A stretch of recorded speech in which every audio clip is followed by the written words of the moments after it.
तो हम लोग स्टार्ट करते हैं। 12.2 का क्वेश्चन नंबर 4 तक हमने लास्ट टाइम पे कर लिया था। इससे आगे क्वेश्चन नंबर 5 देखो। क्वेश्चन नंबर 5 में ये कह रहा है find the equation of set of points P the sum of whose distances from A and B is equal to 10। कोई मुझे बता सकता है ये किसकी डेफिनेशन की तरफ जा रहे हैं हम लोग? कुछ याद आया? हम लोग पढ़े थे कॉनिक सेक्शन के अंदर इस टाइप की एलिप्स। करेक्ट, एलिप्स में भी हमने सेम चीज पढ़ी थी। एलिप्स में क्या पढ़ा था कि एलिप्स उन सारे पॉइंट्स का लोकस होता है जिसका distance from two fixed point constant होता है, sum of distances from two fixed point constant. तो वो डेफिनेशन याद करो, ठीक है। इस क्वेश्चन में, क्वेश्चन नंबर 5 में बहुत ही सिमिलैरिटी है एलिप्स के डेफिनेशंस के साथ। एलिप्स में हमने क्या पढ़ा था? जैसे ये कोई पॉइंट है, मूव कर सकता है, और ये दो फिक्स्ड पॉइंट है। ये पॉइंट मान लो A है, ये पॉइंट मान लो B है, दोनों फिक्स्ड पॉइंट है। इस पॉइंट को मूव करना है सच दैट इस पॉइंट का डिस्टेंस A से और B से, और इन दोनों डिस्टेंसेस का सम अगर कांस्टेंट रखना है, AP प्लस BP, ये अगर कांस्टेंट रखना है, तो पॉइंट P जो पाथ ट्रेस करता है उस पाथ को बोलते हैं एलिप्स। ये एलिप्स बनता है। तो ये कुछ हद तक वैसा ही है। अब देखो, एलिप्स जो होता है ये 2D ज्योमेट्री में इसको एलिप्स बोलते हैं। 3D ज्योमेट्री में इसी को हम एलिप्सॉइड बोलते हैं। तो एलिप्स का इक्वेशन 2D ज्योमेट्री में क्या होता है? Standard equation x square plus a square, x square upon a square, y square upon b square equal to 1। ये 2D ज्योमेट्री का फिगर है, 2D ज्योमेट्री का इक्वेशन है। अगर 3D ज्योमेट्री में एलिप्स होता है, एलिप्सॉइड जिसको बोलते हैं, तो उसका इक्वेशन होता है x square upon a square, y square upon b square, और z square upon c square equal to 1। ये एलिप्सॉइड का इक्वेशन है, एलिप्सॉइड। ठीक है, ये 3D ज्योमेट्री का फिगर है। तो ये बात तो समझ में आ गई कि इसका जो इक्वेशन होगा वो इस फॉर्म पे होगा, एलिप्सॉइड के फॉर्म पे होगा। ठीक है, अब देखो सॉल्व करते हैं। Find the equation of set of points the sum of whose distances from A and B is equal to 10। कैसे सॉल्व करना है? तो पॉइंट P का कोऑर्डिनेट कुछ अज्यूम कर लेंगे, उस पॉइंट का डिस्टेंस निकालेंगे A से और B से, और फिर इन दोनों डिस्टेंसेस को सम करके क्या लिखेंगे? 10। क्वेश्चन बहुत ही सिंपल है, ठीक है। थोड़ा सा हमें माइंड लगाना है, और डिस्टेंस फार्मूला वगैरह जो हमने अभी तक पढ़ा है वो हमको माइंड में रखना है। ठीक है, तो स्टार्ट करते हैं क्वेश्चन नंबर 5।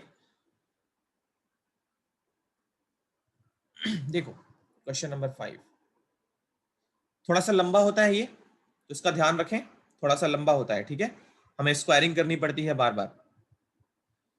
तो देखो, ऐसा करते हैं, लेट पॉइंट P का जो कोऑर्डिनेट है वो x comma y comma z ले लेते हैं, alpha comma beta comma gamma भी ले सकते हैं। अब इस क्वेश्चन में ये गिवन है PA प्लस PB कितना दिया है? 10। ये क्वेश्चन इंपॉर्टेंट माना जाता है, ठीक है, क्योंकि एक तो ये थोड़ा सा लंबा होता है, तो 4 मार्कर इस टाइप के आते हैं।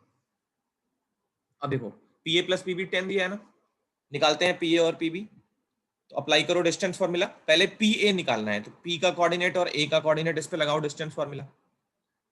x माइनस 4 का होल स्क्वायर, y माइनस 0 का होल स्क्वायर, और z माइनस 0 का होल स्क्वायर। ये हो गया PA। PB के लिए P और B पे डिस्टेंस फॉर्मूला, तो x minus of minus 4, x plus 4 का होल स्क्वायर, y माइनस 0 का होल स्क्वायर, और z माइनस 0 का होल स्क्वायर इक्वल टू कितना बोलो? 10। यहां तक समझ आ रहा है? कोई परेशानी नहीं है बोलो? Yes sir. अब इस रूट को हटाना हमारी पहली प्रायोरिटी है, रूट को हटाना हमारी पहली प्रायोरिटी है। देखो, रूट को हटाने के लिए अगर हम स्क्वायरिंग कर दें इसी साइड पे, तो ए स्क्वायर से रूट गायब हो जाएगा, बी स्क्वायर से रूट गायब हो जाएगा, बट 2ab में रूट अभी भी रहेगा, और वो जो 2ab का रूट रहेगा ना, वो बहुत ही कॉम्प्लिकेटेड रहेगा। तो बेटर तरीका ये है, इसमें से एक को RHS पे शिफ्ट कर लो।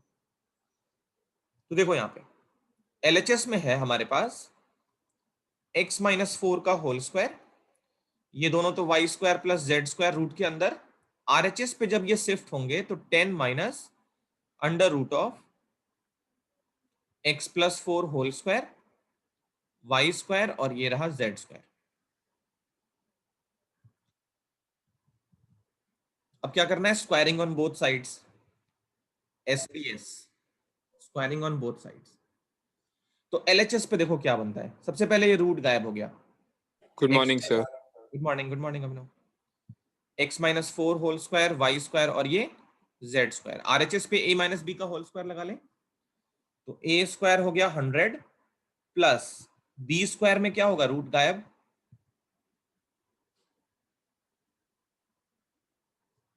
और माइनस का 2ab, तो माइनस का 2 इंटू 10 इंटू रूट वाला नंबर, तो 2 इंटू 10 20, और ये हो गया x plus 4 whole square plus y square plus z square.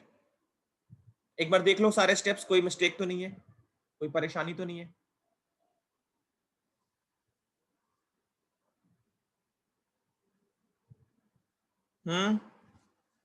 Check कर लो।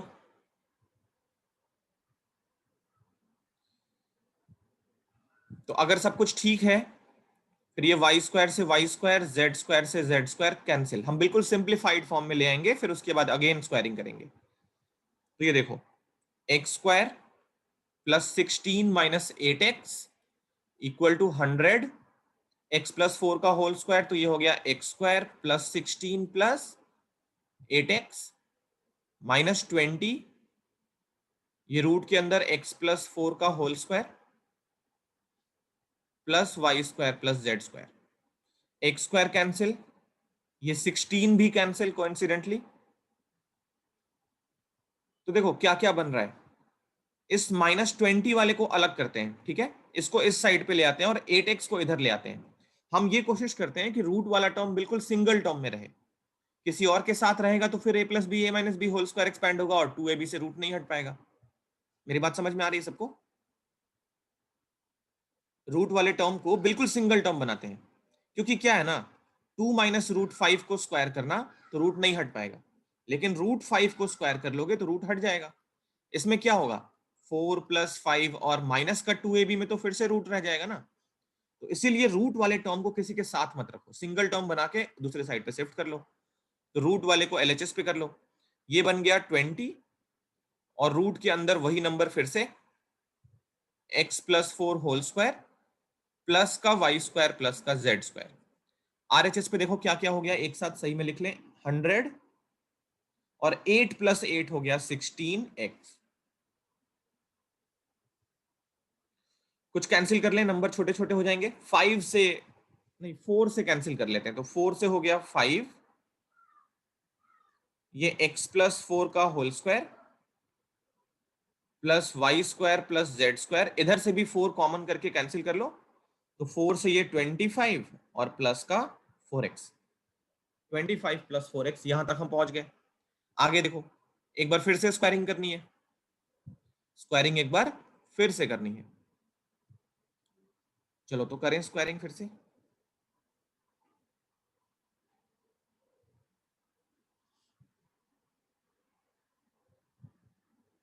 देखो, स्क्वायरिंग ऑन बोथ साइड्स फिर से, तो अब जब स्क्वायर करेंगे एलएचएस हो गया 25 इंटू एक्स प्लस 4 का whole square plus y square plus z square, इस तरीके से, और आरएचएस पे ए प्लस बी का होल स्क्वायर, तो 25 का स्क्वायर हो गया 625, 4x का स्क्वायर हो गया 16x स्क्वायर, और 2ab कितना हो गया 200x, 24 इंटू 400 इंटू 200x। यहां देखो 25, ये x प्लस 4 का होल स्क्वायर, तो x square plus 16 plus 8x plus y square plus z square equal to 625 plus 16x square plus 200x। अब तो बस सिंप्लीफाई करते जाना है, तो 25x square plus 25y square plus 25z square,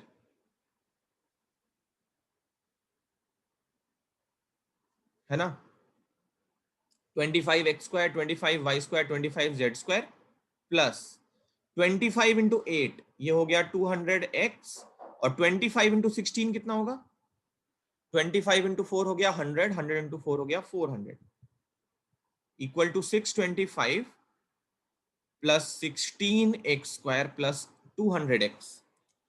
अच्छा, ये जरूरी नहीं है एलिप्सॉइड बने, ठीक है, देखते हैं अभी क्या बनता है। a² b² c² कुछ भी हो सकते हैं, तो देखते हैं क्या बनता है। 16 को इधर शिफ्ट किया तो ये बन गया, मतलब माइनस करके 25 से 9x² प्लस 25y² 25z² और 200x कैंसिल, कांस्टेंट कितना बच गया, इक्वल टू बचा उधर जाके 225, ठीक है, एलिप्सॉइड बन गया।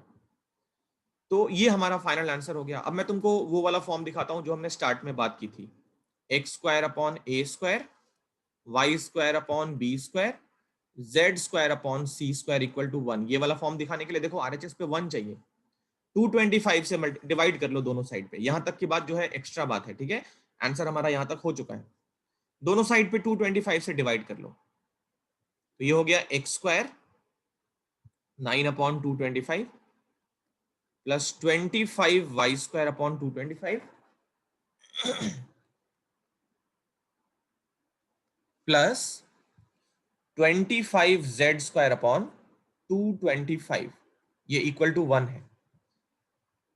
तो ये कितना आ गया, x² इसको डिवाइड कर लिया तो 25, y² 9 और z² इक्वल टू 1। ये हमारा एलिप्सॉइड है, ठीक है, एलिप्सॉइड है। आंसर हमारा यहां तक हो गया है, बट ये चाहो तो कॉपी कर सकते हो। चलो कॉपी कर लो, सेकंड एक्सरसाइज हमारी कंप्लीट हो गई है। यस। चलो, थर्ड सेक्शन इस टॉपिक का।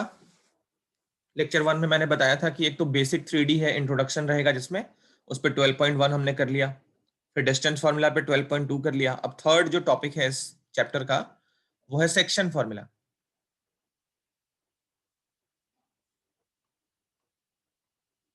सेक्शन फार्मूला हमने 2D में भी पढ़ रखा है। तो 2D ज्योमेट्री में हमने सिर्फ इंटरनल डिवीजन पढ़ा था। अभी क्या है, सेक्शन फार्मूला में हमको एक्सटर्नल डिवीजन भी सीखना है, वो होता क्या है और उसके कोऑर्डिनेट्स कैसे निकाले जाते हैं। तो देखो, सबसे पहले सेक्शन फार्मूला में क्या होता है, जैसे ये मान लो ए बी कोई लाइन सेगमेंट है, एंड पॉइंट्स के कोऑर्डिनेट हमको गिवन होते हैं, ए और बी का कोऑर्डिनेट हमको गिवन होता है। इसके बीच में कहीं पे कोई पॉइंट पी होता है जो किसी सर्टेन रेशियो में ए बी को डिवाइड करता है, सर्टेन रेशियो में m/n रेशियो में डिवाइड करता है। ए का कोऑर्डिनेट पता होता है, बी का पता होता है, हमें पी का कोऑर्डिनेट फाइंड करना होता है। तो ये जो सिचुएशन है ना, इसको बोलते हैं इंटरनल डिवीजन। ये इंटरनल डिवीजन है। इंटरनल डिवीजन मतलब पॉइंट पी ए बी के बीच में कहीं लाई करता है। तो ये पहला है इंटरनल डिवीजन।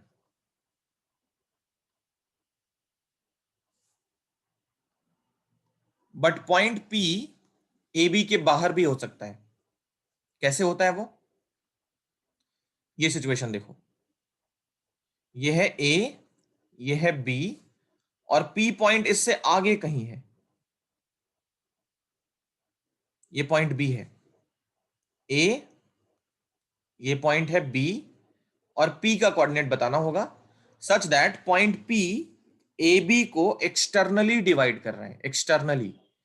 तो पहले ए से पी का रेशियो और बी से पी का रेशियो, तो ये दिया होता है m/n। इसको बोलते हैं एक्सटर्नल डिवीजन। तो नंबर 2, एक्सटर्नल डिवीजन, ठीक है। देखो, मास्टर की मैंने एक चीज बताई थी क्लास 10th में, अगर तुम्हें याद हो तो पी का कोऑर्डिनेट निकालने का एक मास्टर की मैंने बताया था। क्या करते हो उसके लिए, इस n से क्रॉस बनाते हैं ए की तरफ और m से क्रॉस बनाते हैं बी की तरफ। तो p का कोऑर्डिनेट कैसे लिखते हैं, n times a plus m times b upon m plus n। ये फॉर्मूला होता है p के कोऑर्डिनेट को फाइंड करने का। अब मान लो a का कोऑर्डिनेट हमारा x1 y1 और z1 है, b का कोऑर्डिनेट मान लो x2 y2 z2 है, और p का कोऑर्डिनेट है x y z। तो p का जो कोऑर्डिनेट है ना x y z, तीनों हम इसी फॉर्मूले से कैलकुलेट करेंगे। ध्यान ये रखेंगे, अगर x कोऑर्डिनेट निकाल रहे हैं तो क्रॉस x के साथ बनाएंगे, अगर y कोऑर्डिनेट निकाल रहे हैं तो y के साथ बनाएंगे, और z निकाल रहे हैं तो z के साथ बनाएंगे। तो p का जो x कोऑर्डिनेट होगा, पहले ये समझ लो कि AP इज टू PB, ये m इज टू n है, m इज टू n में डिवाइड कर रहे हैं। तो x की जो वैल्यू होगी कैसे लिखोगे, n से क्रॉस बनाओगे किसका, x वाले का, a के x का, और m से b के x का क्रॉस बनेगा। इसी फॉर्मूले को यूज करना है। तो n into x1 plus m into x2 upon में m प्लस n।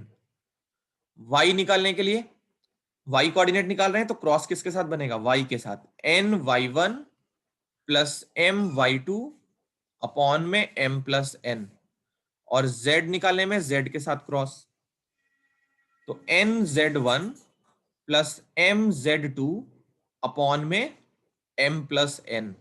तो एक साथ में पॉइंट P का कोऑर्डिनेट अगर लिखना चाहें तो n x1 m x2 upon में m plus n, n y1 plus m y2 upon में m प्लस n, और n z1 m z2 upon m plus n। ये हमारा इंटरनल डिवीजन का फॉर्मूला हो गया। इस पे बहुत सारे टाइप के क्वेश्चन पूछे जा सकते हैं। ए और बी का कोऑर्डिनेट देके तुमसे रेशियो देगा और पी का कोऑर्डिनेट पूछ लेगा, या पॉइंट पी को किसी स्पेशल केस में बोल देगा कि एक्स एक्सिस पे लाई करता है, कौन से रेशियो में डिवाइड करेगा, या ये एक्स वाई प्लेन में लाई करता है, पॉइंट पी का कोऑर्डिनेट बताओ, रेशियो पूछ लेगा। बहुत सारे टाइप के क्वेश्चन पूछे जा सकते हैं। तो थर्ड एक्सरसाइज जो होगी ना 12.3, उसको सही से करना। बहुत सारे क्वेश्चन पूछे जाते हैं एनसीईआरटी में, भले ही कम क्वेश्चन हो बट इस पे बहुत सारे टाइप के क्वेश्चन बनाए जा सकते हैं। एक्सटर्नल डिवीजन में क्या होता है, ये हमारे लिए बिल्कुल नई चीज है। देखो एक्सटर्नल डिवीजन में पॉइंट ए का कोऑर्डिनेट हमारा x1 y1 z1 है, पॉइंट बी का कोऑर्डिनेट वही x2 y2 z2 है, और पॉइंट पी का कोऑर्डिनेट हमने x, y, z ले लिया। तो पहली बार मैं फॉर्मूला लिखता हूं पहले, ठीक है, उस फॉर्मूले को फिर विजुअलाइज करेंगे कैसे आता है। देखो इस केस में जो फाइनल रिजल्ट आता है मैं वो लिख रहा हूं, डेरिवेशन के पीछे नहीं जाना है, ठीक है, डेरिवेशन के पीछे बिल्कुल भी नहीं जाना है। पॉइंट पी का जो कोऑर्डिनेट आता है, फॉर्मूला हमारा क्या रहेगा मास्टर की, पॉइंट पी का कोऑर्डिनेट इस बार रहेगा n times a minus m times b upon m minus n। ये रहेगा मास्टर की एक्सटर्नल डिवीजन में, बस ऊपर नीचे माइनस कर देना है। तो n के साथ वही क्रॉस ही बन रहा है a का, और m के साथ b का। चलो देखो, तो x कोऑर्डिनेट क्या होगा, n x1 minus m x2 upon m minus n। y coordinate n y1 minus m y2 upon में m माइनस n, और n z1 minus m z2 upon में m माइनस n। ये हो गया coordinate p का, external division है ये, ठीक है। अब देखो इसको विजुअलाइज कैसे करेंगे। तो क्या है, इसको ना इस तरीके से सोचो, इसी फिगर को, ये जो फिगर है ना अभी, इसी फिगर को ऐसे सोचो, ये a है p है और बीच में कहीं पॉइंट b है, ऐसे सोचो, a है p है और ये बीच में b है। तो x1 y1 z1, ये b का कोऑर्डिनेट क्या था, x2 y2 z2, और p का कोऑर्डिनेट था x y z। जो रेशियो हमने बनाया था उसको देखो, a से p का रेशियो कितना था, m था, और b से p का रेशियो n था। कोई मुझे a से b का रेशियो बता सकता है,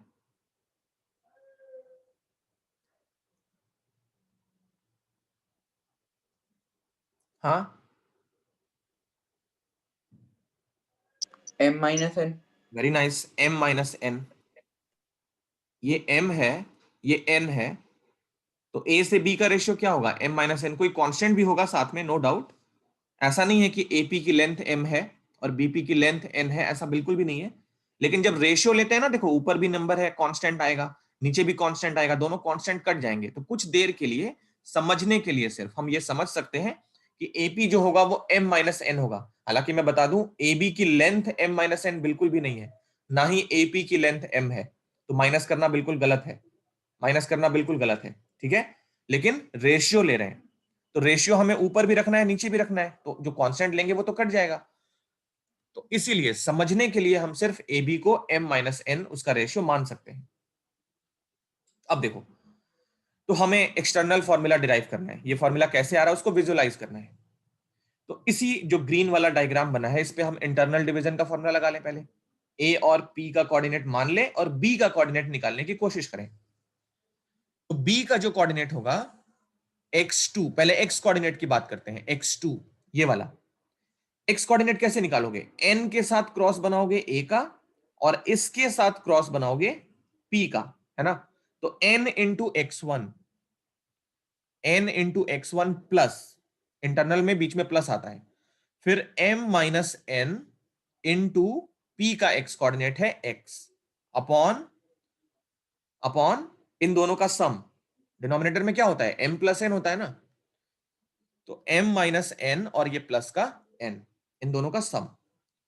देखो ये n से n कैंसिल, तो ये बच गया n x1 m minus n into x upon में n, क्रॉस मल्टीप्लाई कर लो n के साथ, तो n x2 इक्वल टू, ये कुछ गलत हो गया क्या? नीचे m बचा है, नीचे n नहीं बचा है, नीचे m बचा है, ये n से n कट चुका है, m बचा है, cross multiply m x2 equal to n x1 और m minus n into x. ध्यान रखना, हमें x की वैल्यू फाइंड करनी है, ये x कोऑर्डिनेट है, ये जो है ना वो x कोऑर्डिनेट है, x की वैल्यू है, ये जो है वो y की वैल्यू है। p का कोऑर्डिनेट हमने x y z लिया था ना, तो x y z निकाल रहे हैं, तो पहले हम x निकाल के देखते हैं यहां से। तो अभी जो लिखा है उसमें हमको ये वाले x की वैल्यू फाइंड करनी है। चलो तो देखो एक बार में कैसे लिखते हैं। पहले m minus n into x, ये कितना होगा? इस n x1 को शिफ्ट करो इधर,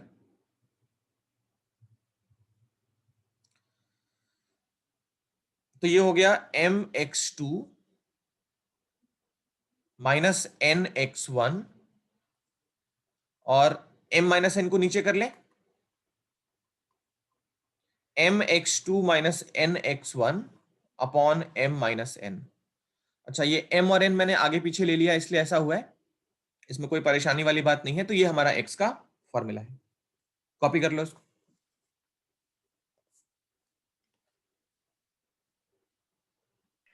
एक काम करो, इस फॉर्मूले के अकॉर्डिंग, इस फॉर्मूले के अकॉर्डिंग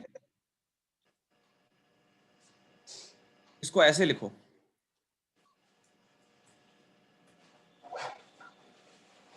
m वाला पहले लिख लो, m के साथ x2। तो देखो इसमें एक काम करो, इस फॉर्मूले को भी चेंज करो, m के साथ b का बनाओ और माइनस n के साथ a का बनाओ, और divided by m minus n, यहां पे भी चेंज कर लो। तो रुको मैं इसको लिख देता हूं फिर से, ठीक है। दोनों एक जैसा रहे तो फिर समझने में आसानी रहेगी। m x2 minus n x1, m y2 minus n y1, m y3 minus n y3, ऐसे लिखो। सॉरी, z z यहाँ पे z होगा,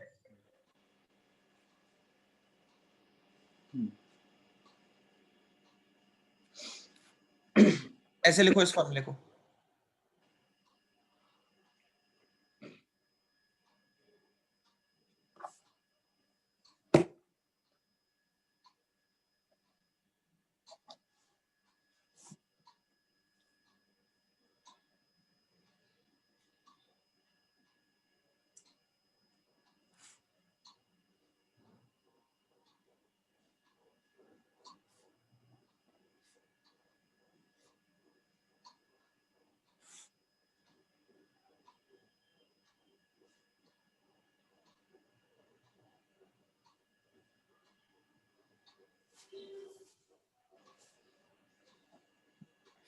ऐसा इसलिए कर रहे हैं कि देखो m माइनस एन जो है ना वो n से बड़ा है, m में से n को सब्ट्रैक्ट कर रहे हैं, मतलब m जो है वो बड़ा है। तो अगर हम nx1 माइनस mx2 लिखेंगे, रेशियो या कोऑर्डिनेट नेगेटिव आएगा, और वो एक नेगेटिव हो सकता है फॉर्मूले में खुद। तो बेटर रहेगा पॉजिटिव से नेगेटिव माइनस करो, ये फॉर्मूला ज्यादा बेटर है। ठीक। कॉपी कर लो। अब देखो, एक होता है mid point formula. Mid point formula ये बहुत ही सिंपल है।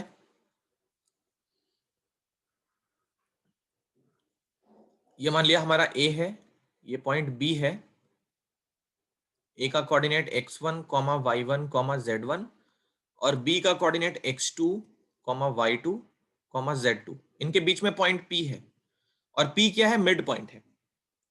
तो मिड पॉइंट है उस केस में ये रेशियो मान लो 1:1 है, 2:2 है, 5:5 है, इक्वल रेशियो है, मतलब मिड पॉइंट है।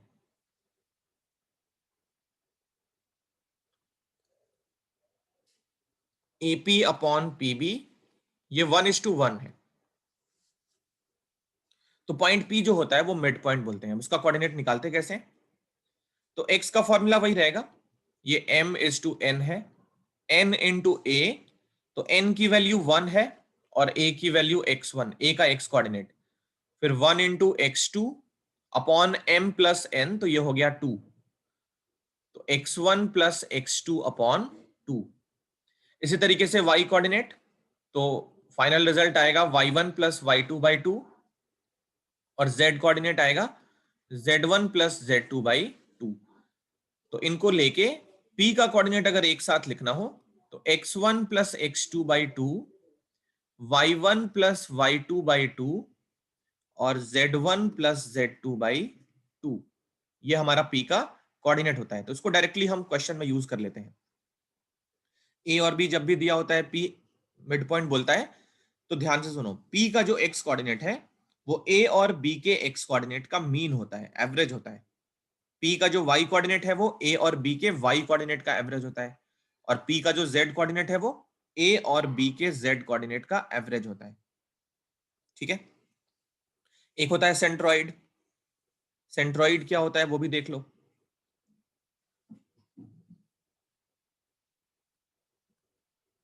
किसी को पता है सेंट्रॉइड होता क्या है? डेफिनेशन सेंट्रॉइड की।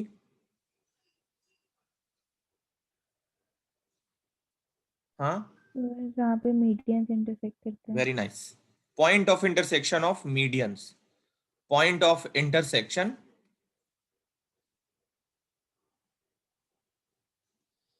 Of 3 medians.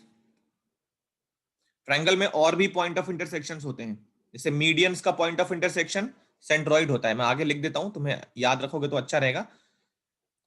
एक होता है ऑर्थो सेंटर। किसी को पता है ये क्या होता है? No sir. Point of intersection ये सब निकालने को पूछा जाता है। कोऑर्डिनेट ज्योमेट्री हमारी इतनी एडवांस है ना, जब हम सारे सिलेबस खत्म कर लेंगे तो एक बार इन सब पे भी क्वेश्चन करेंगे। Point of intersection of Heights. Heights बोलो, परपेंडिकुलर्स बोलो। ट्रायंगल में 3 हाइट्स होती है ना, या एल्टीट्यूड्स बोलते हैं।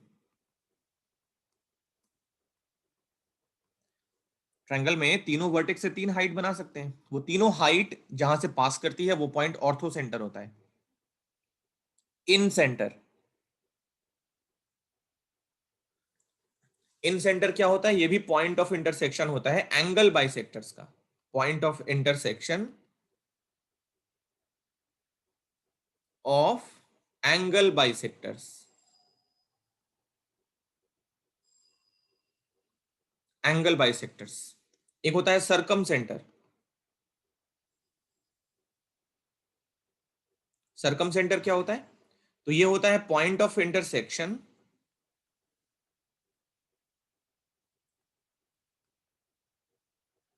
Of perpendicular bisectors of sides. तो ये 4 सेंटर होते हैं ट्रायंगल के अंदर। ट्रायंगल के अंदर ये 4 सेंटर होते हैं। अब कोऑर्डिनेट दे देता है वर्टेक्स का, ठीक है ना।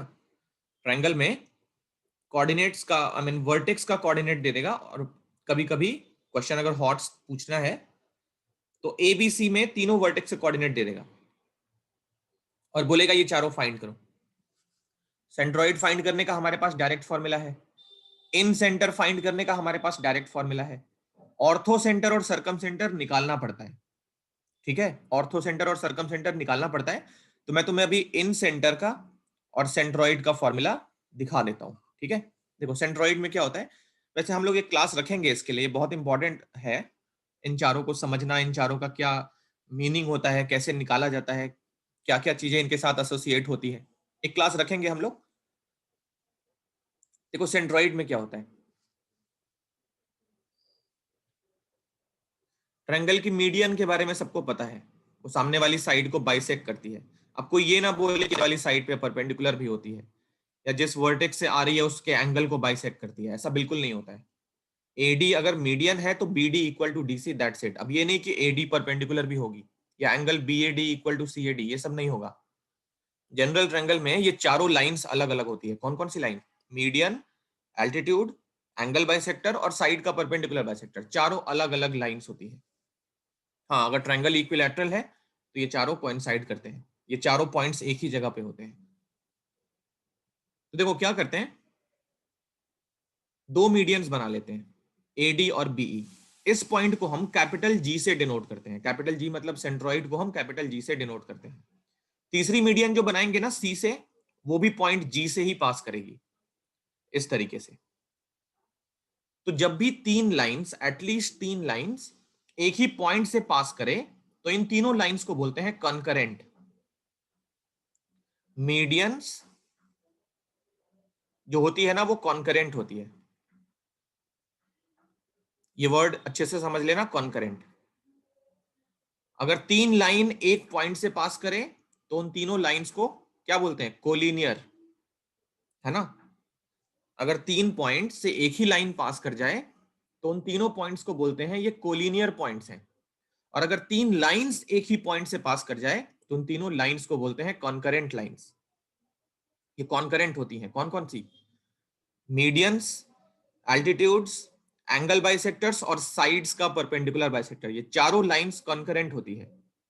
तो सारे मीडियंस जहां से पास करती है वो सेंट्रोइड होता है, एल्टीट्यूड जहां से पास करती है वो ऑर्थो सेंटर होता है, एंगल बाइसेक्टर जहां से पास करती है वो इन सेंटर होता है, और परपेंडिकुलर बाइसेक्टर जहां से पास करती है वो सर्कम सेंटर होता है। तो अभी हमें इस सेंट्रोइड पॉइंट G का कोऑर्डिनेट फाइंड करना है। ABC का कोऑर्डिनेट हमें अवेलेबल है, x1 y1 z1, B का कोऑर्डिनेट x2 y2 z2 और C का कोऑर्डिनेट है x3 y3 z3। देखो क्या करना है, एक मीडियन की प्रॉपर्टी होती है सेंट्रोइड की, हालांकि एक प्रॉपर्टी होती है कि सेंट्रोइड अपने मीडियन को 2:1 के रेशियो में डिवाइड करता है। Centroid divides the median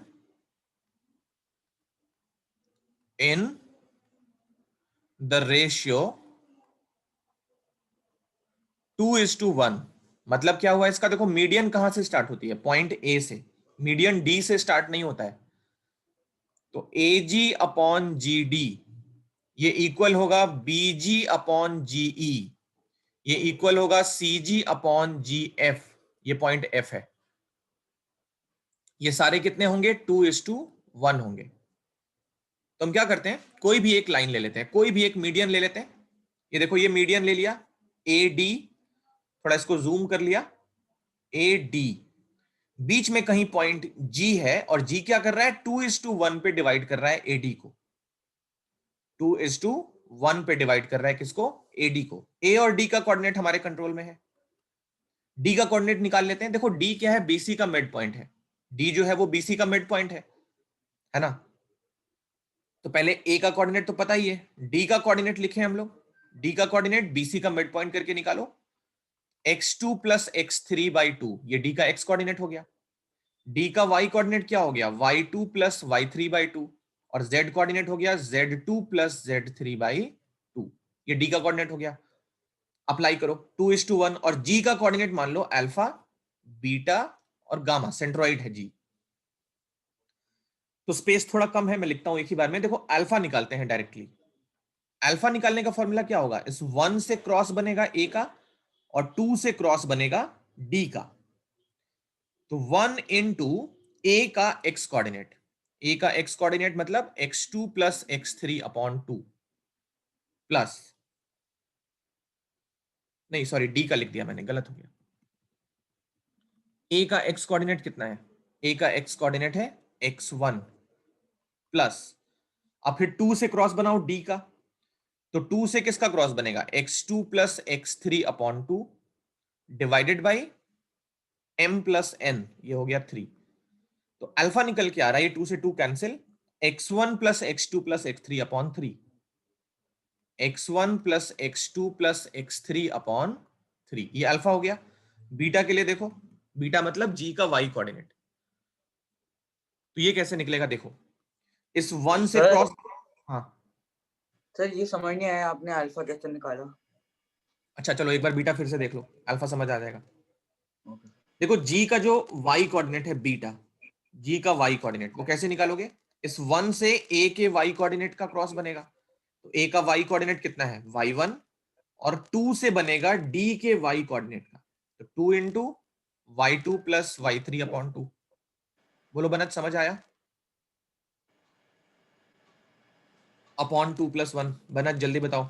yes yes.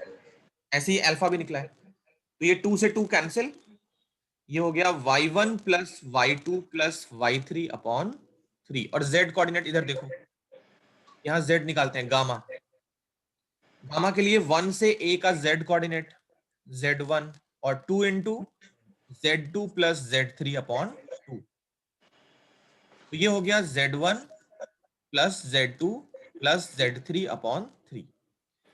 तो लास्ट में हम आंसर लिख लें,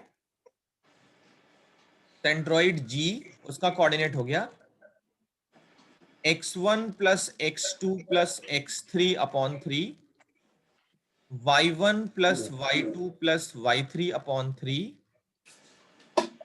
और z1 plus z2 plus z3 upon 3, ये हमारा सेंट्रोइड का कोऑर्डिनेट हो गया। इतना कॉपी कर लो, फिर मैं इन सेंटर का लिख देता हूं और इस पे क्वेश्चन हम अगली क्लास में कर पाएंगे। फिर कॉपी करो जल्दी से।